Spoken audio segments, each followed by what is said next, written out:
Thank you for the children's story. Wonderful story.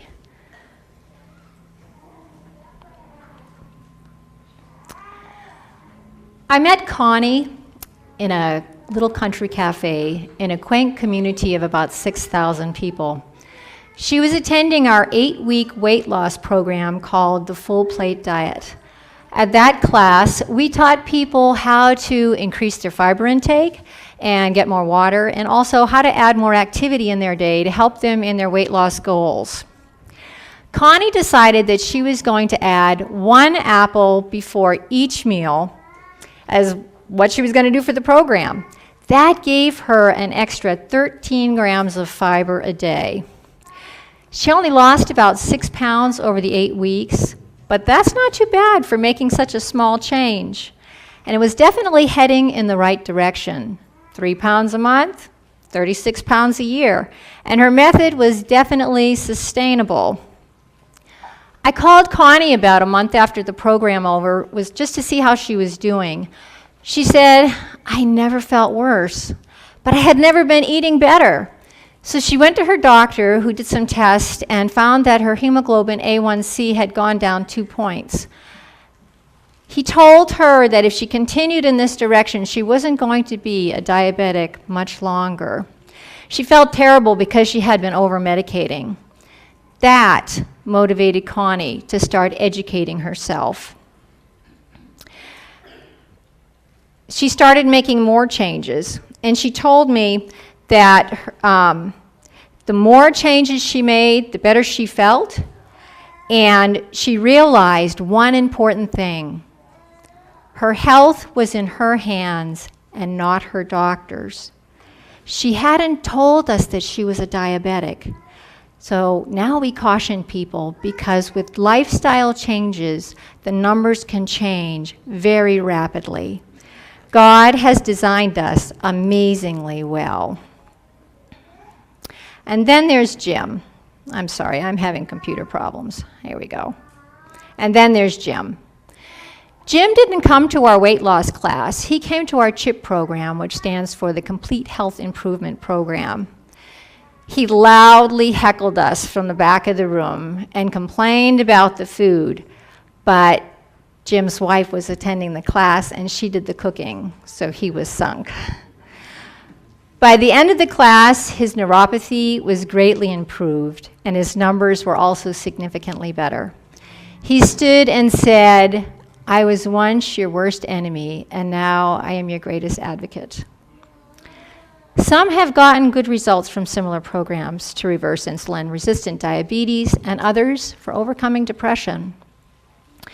The beauty of all these wellness programs is they're basically the same. Because when you take care of your body, we are designed that our body heals itself.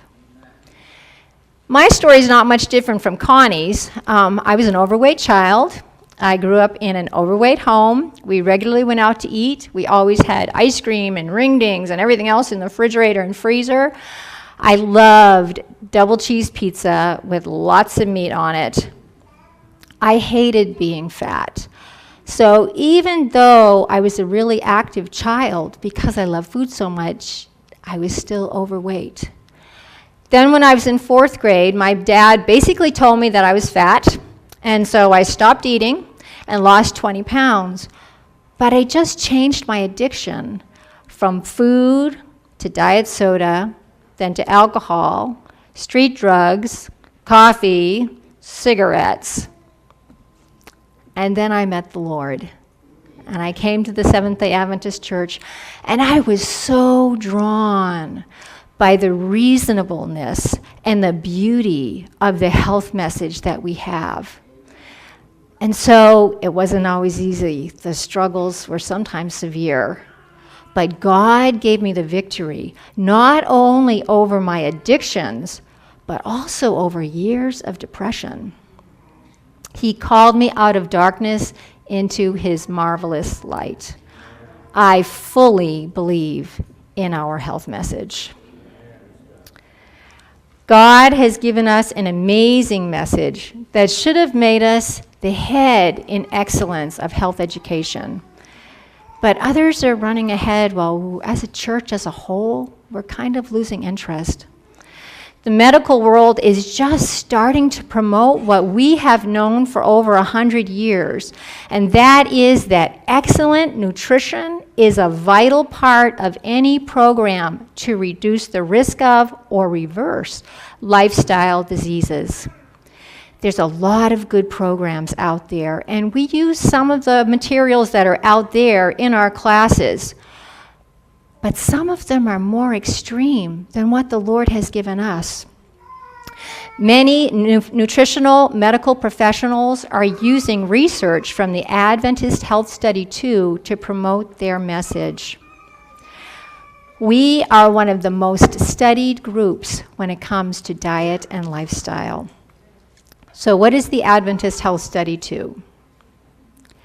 The Adventist Health Study 2 began in 2002 and has 96,000 participants with a wide variety of diet and lifestyle practices. This study has received over $6.5 million combined from the World Cancer Research Institute, the U.S. Department of Agriculture, and the National Cancer Institute. How did a religious group attain to such prominence? Our wisdom comes from the Lord and Scripture and some books that were penned about 100 years ago by an inspired woman who had only a third-grade education. We teach diet and wellness basically from 5 books: the Bible, Counsels on Diets and Foods, Ministry of Healing, Counsels on Health, and Mind, Character, and Personalities 1 and 2. We select our class materials from many different resources, but everything that we teach must align with the principles found in these books. So what is in the Adventist Health Study 2? In a report from Loma Linda, the data shows a progressive weight increase from a total vegetarian diet toward a non-vegetarian diet. So for instance, a 55-year-old vegan would weigh about 30 pounds less than a non-vegetarian of the same height. Additionally, levels of cholesterol, diabetes, high blood pressure, and metabolic syndrome all had the same trend. The closer one is to becoming a vegetarian or being a vegetarian, the lower their risk for health risks in those areas.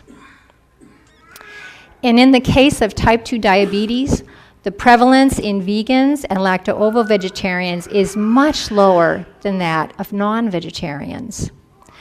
The studies also found that eating brown rice, cooked greens, legumes, and dried fruit was associated with a decreased risk of colorectal polyps, and some of these polyps can turn into cancer. Colon cancer is the second leading cause of cancer death in the United States. Not only are these results impressive, but the good news is our message is flexible, balanced, affordable, and sustainable. Diet and lifestyle improvements made for chronic lifestyle diseases are truly a rational therapy, because instead of addressing the problem, it addresses the cause of the disease. Our message as found in the Bible. Plan A. God said, I have given you every plant yielding seed that is on the face of all the earth, and every tree with seed in its fruit. You shall have them for food. So I take that to mean fruits, nuts, and grains were the Eden diet. Then, after sin came into the world, God said, you shall eat the plants of the field. But the interesting thing about God's plan B, it was more than just what they ate. They were now going to work in a garden which was filled with what? Thorns and thistles, which meant they were going to be working hard in the fresh air, in the sunshine, exercising. All of this was going to aid them for a better night's sleep. So what seemed to be a curse God actually intended to be a blessing. Then Plan C came after the flood, when all the vegetation was destroyed. God said, "Every moving thing that is alive shall be food for you. I give it all to you, as I gave the green plant. Only you shall not eat the flesh with its life, which is the blood." So now they were to be eating, they could eat the meat, but totally drained of the blood. Now it does say here that they could eat of every moving thing. But we know that Noah did not eat of the unclean animals, because he brought the clean animals in by 7, and he brought the unclean animals in by 2, the male and the female. So if Noah ate one of the unclean animals, what would happen? It would be extinct. So we know Noah knew about these guidelines before he started eating. Why would God give us a health message? Well, I see 3 important evidences of why. During his ministry, Christ spent more time in healing than in preaching. 2, when people lose their health, it's all-consuming. They will spend every penny they have to get their health back, and even go into debt to do so. 3, we are bought with a price, the precious blood of Jesus. So shouldn't we glorify God in our bodies? Unfortunately, lifestyle diseases today kill more people than infectious diseases, and too much food has become a bigger curse than hunger. The Lord wants us to be in health, but there's more at stake than just our physical well-being. From Counsels on Diets and Food, we read, "The body is the only medium through which the mind and soul are developed for the upbuilding of character. Hence it is that the adversary of souls directs his temptations to the enfeebling and degrading of the physical powers. It only makes sense that there's a mind-body connection. But we have an enemy, and this enemy is using the merchants of the earth to destroy our health. These merchants are working really hard to get us addicted to their foods. They employ scientists who perform sensory evaluation research to make the food more addicting by adjusting the mouthfeel, the salt, the sugar, the fat, and the chemicals. They aim for what they call the bliss point of sugar, the mouthfeel of fat, and the flavor burst for salt. And they do it with as cheap as ingredients as they possibly can, because they make more money if they know you can't eat just one. But God was not caught by surprise, so we don't have to be victims. This is from Counsels on Diets and Foods. Our Redeemer knew that the indulgence of appetite would bring physical debility and so deaden the perceptive organs that sacred and eternal things would not be discerned. If the indulgence of appetite was so strong upon the race that in order to break its power, the divine Son of God, in behalf of man, was required to fast for nearly 6 weeks, what a work is before the Christian in order that he may overcome even as Christ overcame. The strength of the temptation to indulge perverted appetite can be measured only by the inexpressible anguish of Christ in that long fast in the wilderness. 6 weeks is a long fast. So what is the counsel that we have that we might overcome the temptation to indulge perverted appetite? From Counsels on Diets and Foods. They need not expect to relish at first food so differently from what they have been indulging themselves to eat. If they cannot at first enjoy plain food, they should fast till they can. That fast will prove to them of greater benefit than medicine. It will take time for the taste to recover and regain its natural tone. But perseverance in a self-denying course of eating and drinking will soon make plain, wholesome food palatable, and it will be eaten with greater satisfaction than the epicure enjoys over his rich dainties. And the people who attend our classes have said that. They notice that their taste buds get keener and they enjoy their food more. But fasting until we can enjoy plain food, that seems pretty harsh. But it's not meant to be. It's a tip for overcoming what is killing us. We all know how to fill our tummies, but eating for strength, that will take faith in Jesus' victory. It will take planning ahead, and it will take perseverance. But why not plan ahead to be healthy in the last 10 or 15 years of your life? Who wants to live to 90 if you feel miserable for the last 10 or 15 years of your life? We plan for vacations. We plan for retirements. Why not plan for excellent health as we age? What is God's plan? Well, I want to go back to plan B. We're not in the Garden of Eden anymore. We are after the fall. We can eat right, we can exercise, get fresh air, sunshine, and adequate rest. And by the way, the hours before midnight for sleep are worth twice that as after midnight. Maybe all that seems like too much of a change at once for you. Choose one.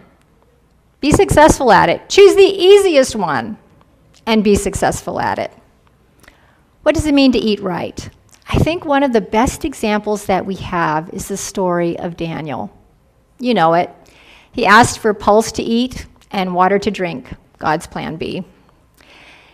He didn't want to defile himself with the king's food and wine. So he asked for pulse, which is just things sown, in other words, things that are planted or plants.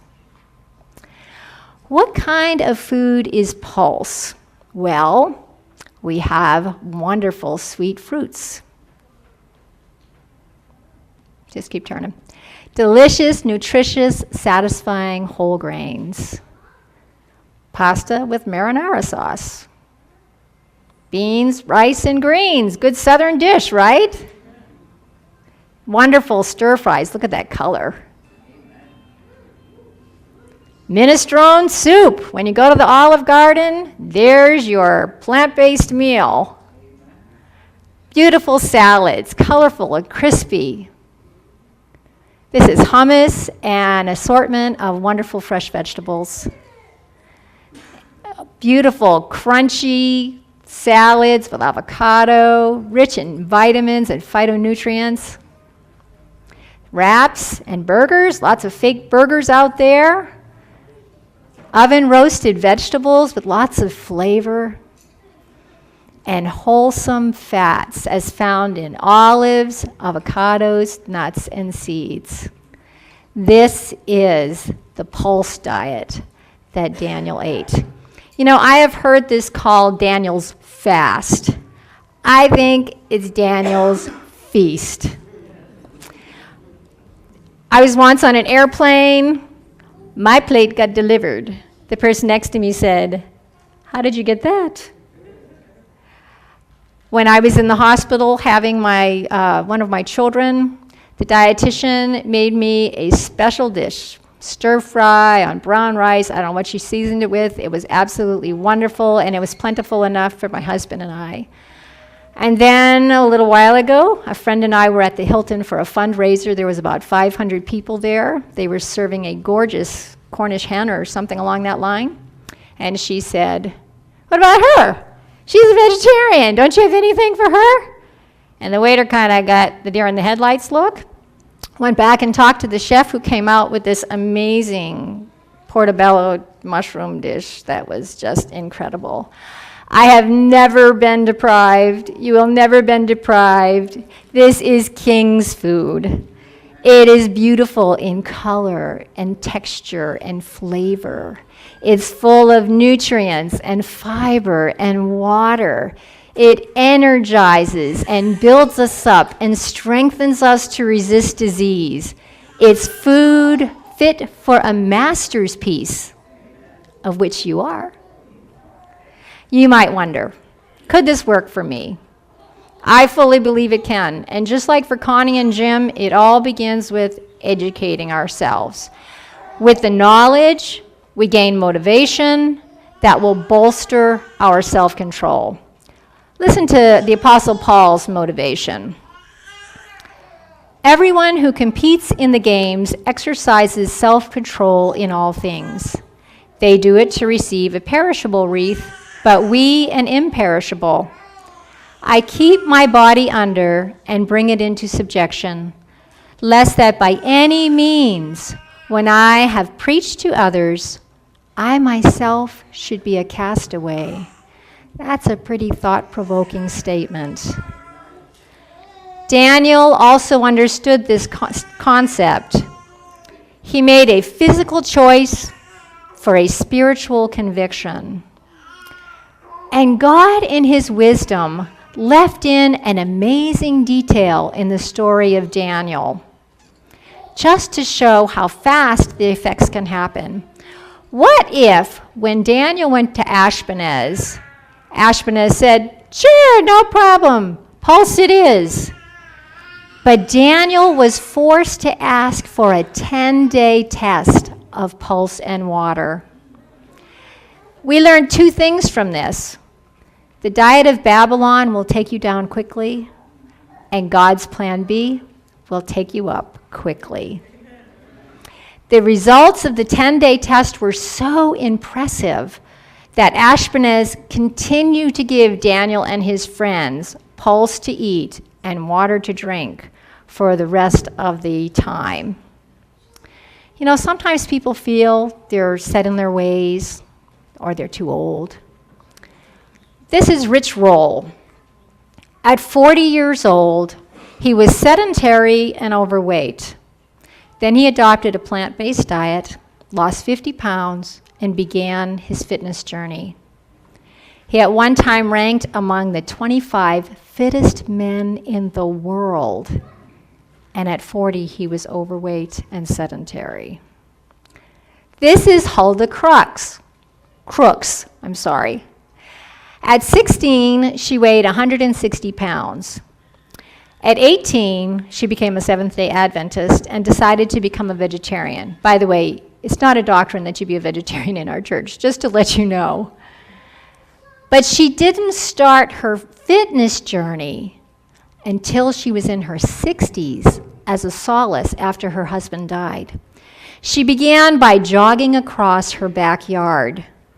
She went on to climb the 14,505-foot Mount Whitney 23 times between the ages of 65 and 91. And she climbed 97 other peaks during that time. Change isn't easy. So what we need to be doing is thinking about what we can eat rather than what we can't eat. Eating fresh fruits, vegetables, whole grains, and beans is God's plan B. And then the rest of plan B is to add exercise.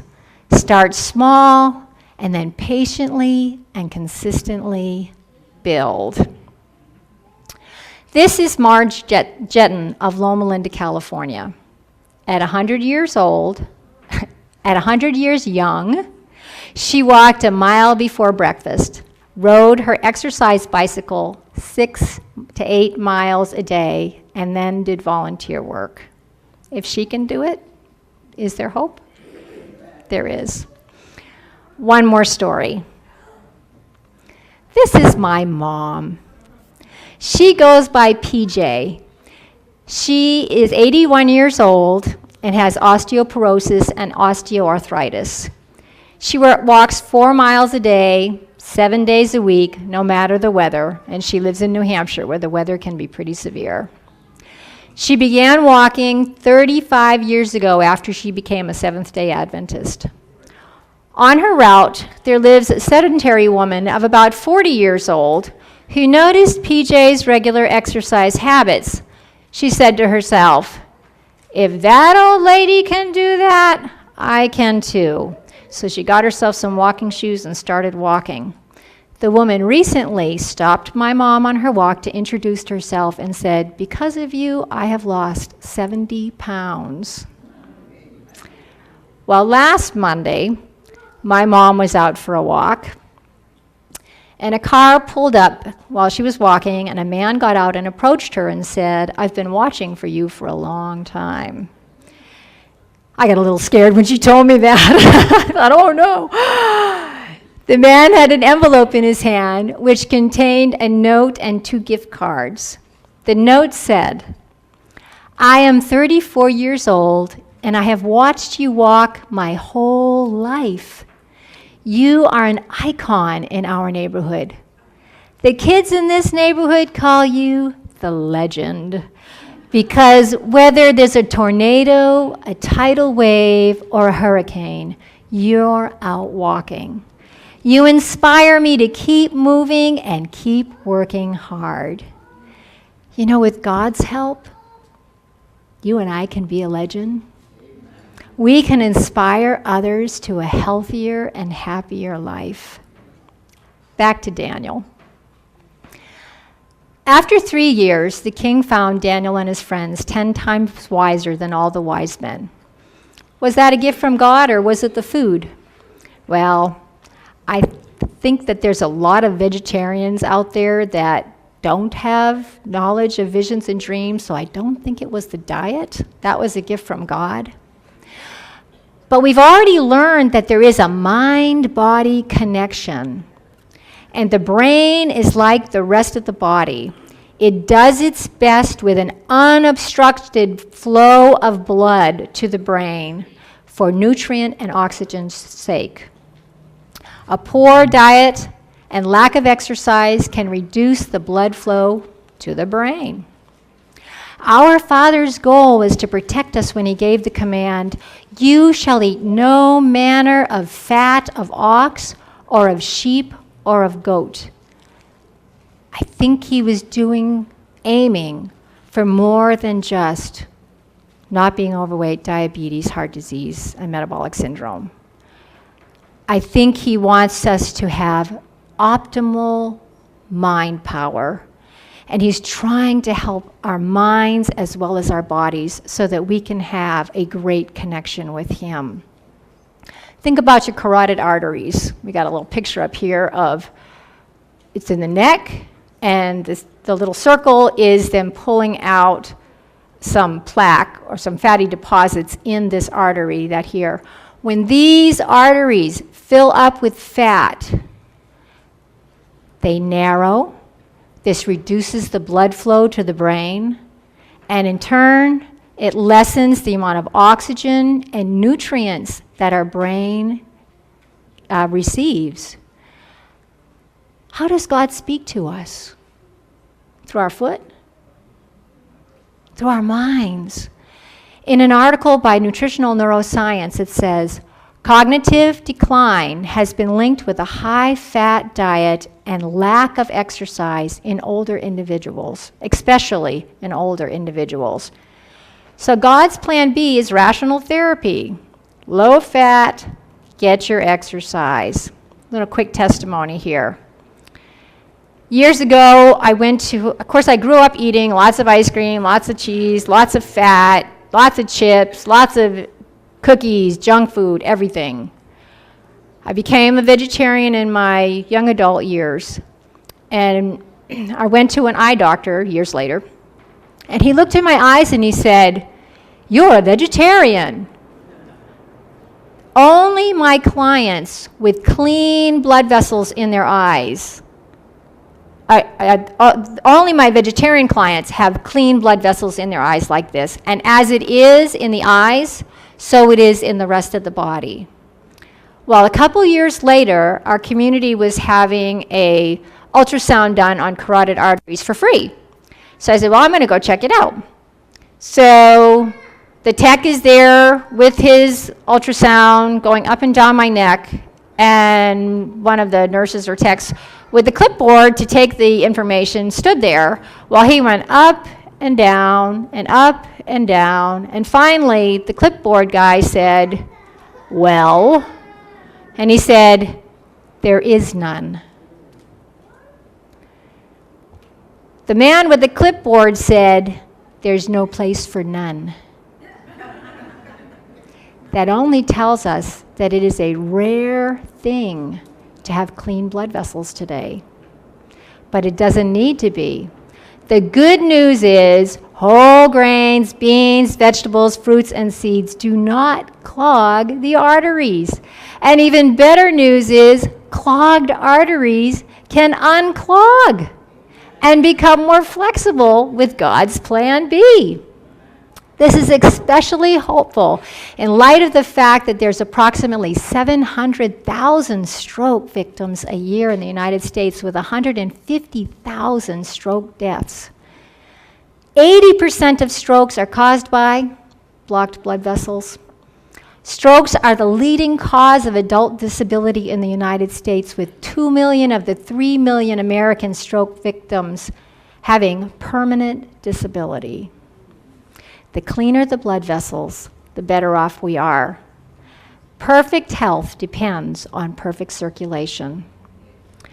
Dr. Wes Youngberg, the originator of Diabetes Undone, the program that we're going to be doing here, bases his work on this premise.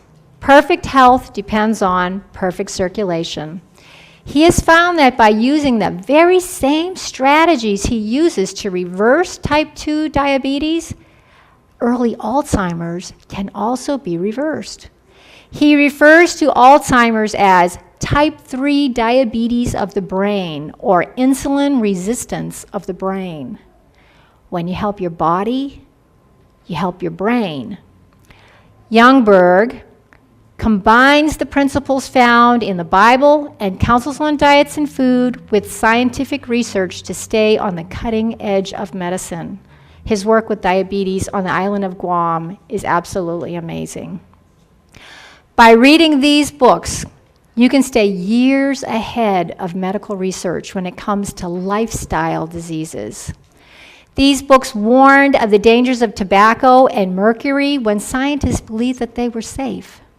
In these books, you can learn the causes and cures of inflammation and some cancers, how to improve your digestion, control your appetite, get a good night's rest, improve circulation, how to deal with emotions, have peace and good relationships, how to live a balanced life, how to overcome anger, doubt, indolence, guilt, a critical spirit, and how to overcome cultivated and inherited tendencies for evil. And there's so much more. Read these books. They're wonderful books. Satan is going to try to discourage us. He'll tell us that we failed in the past. He'll put people in your lives to tempt you to do wrong because he does not want you glorifying God in your body. But Satan is a fallen foe. Do not let him put doubts in your mind.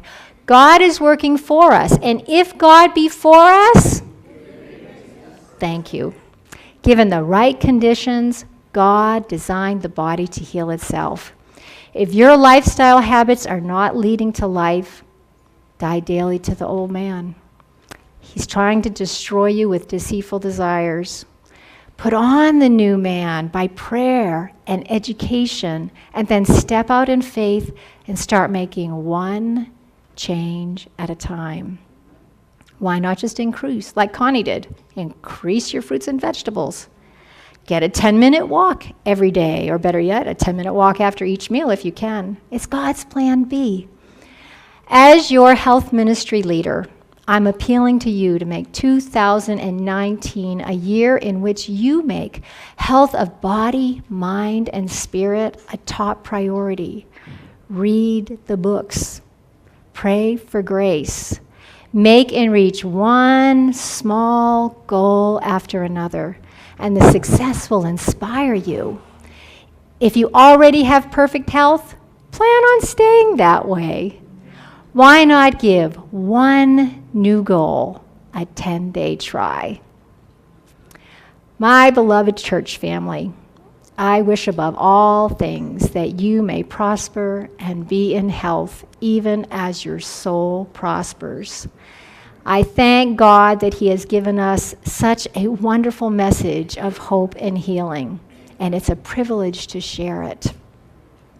Please take a note of the upcoming programs that are in your bulletin. We teach God's Plan B in these classes. We've got one coming up January 29th at the public library. We'll be giving out some materials that Kaiser Permanente has graciously provided for our program. Then we have a diabetes program coming up for reversing diabetes. Let me tell you that managing diabetes is not the same as reversing it. Managing it means you will continue with medications and complications. The Diabetes Undone program does not tell people that they must become vegans or vegetarians to see improvements. It works with that. But even if you don't have diabetes, if there's some other lifestyle issue that you're struggling with, come to our classes. We have a great time. We do presentations, we do small group discussions, we do food samples. We're there to support each other. There's something to be said about group support. So I want to invite you to come to our classes and just receive the blessing. Thank you so much. Please pray for our classes and plan on bringing a friend.